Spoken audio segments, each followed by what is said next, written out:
ಪ್ರತಿ ವರ್ಷ ರಾಷ್ಟ್ರೀಯ ಮತದಾರ ದಿನ ಯಾವಾಗ ಆಚರಿಸಲಾಗುತ್ತದೆ? ಆಪ್ಷನ್ ಜನವರಿ 24, ಜನವರಿ 25, ಜನವರಿ 26, ಜನವರಿ 27. ಪ್ರತಿ ವರ್ಷ ಜನವರಿ 25 ರಾಷ್ಟ್ರೀಯ ಮತದಾರ ದಿನಾಚರಣೆಯನ್ನಾಗಿ ಆಚರಣೆ ಮಾಡಲಾಗ್ತಾ ಇದೆ. ಯಾಕೆ ಇದನ್ನ ಆಚರಣೆ ಮಾಡ್ತಾ ಇದೀವಿ ಅಂತಂದ್ರೆ, ಜನವರಿ 25 ನೋಡ್ರಿ 1950 ಚುನಾವಣಾ ಆಯೋಗ ಸ್ಥಾಪನೆಯಾಗಿರ್ತಕ್ಕಂಥ ದಿನ. ಸಂವಿಧಾನದ 324ನೇ ವಿಧಿ ಪ್ರಕಾರ ಚುನಾವಣಾ ಆಯೋಗ ಸಂವಿಧಾನಾತ್ಮಕ ಸಂಸ್ಥೆಯಾಗಿ ಅಸ್ತಿತ್ವಕ್ಕೆ ಬಂದಿರತಕ್ಕಂತ ದಿನ. ಆ ದಿನವನ್ನ ಸಂವಿಧಾನ ರಾಷ್ಟ್ರೀಯ ಮತದಾರ ದಿನ ಅಂತ ಇದನ್ನ ಆಚರಣೆ ಮಾಡಲಾಗ್ತಾ ಇದೆ. ಚುನಾವಣಾ ಆಯೋಗದಲ್ಲಿ ಮೊದಲು ಒಬ್ಬ ಚುನಾವಣಾ ಆಯುಕ್ತರಿದ್ರು, ನಂತರ ಅದು ಬದಲಾವಣೆಯಾಗಿ ಮಾಡಿಫೈ ಆಗಿ ಈಗ ಒಬ್ಬ ಚುನಾವಣಾ ಆಯುಕ್ತರು, ಇಬ್ಬರು ಸಹಾಯಕ ಚುನಾವಣಾ ಆಯುಕ್ತರು ಅಂತೇಳಿ ಒಟ್ಟು 3 ಜನ ಚುನಾವಣಾ ಆಯುಕ್ತರು ಇರ್ತಾರೆ. ಈ ಚುನಾವಣಾ ಆಯುಕ್ತರು ರಾಷ್ಟ್ರಪತಿಗಳಿಂದ ನೇಮಕ ಆಗ್ತಾರೆ.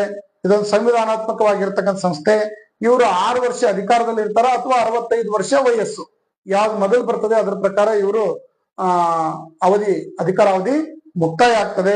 ಇವರನ್ನ ವಜಾ ಮಾಡ್ಬೇಕಾದ್ರೆ ಮಹಾಭಿಯೋಗದ ವಿಧಾನದ ಮೂಲಕ ಇವರನ್ನ ವಜಾ ಮಾಡುವಂತ ಅವಕಾಶ ಇದೆ.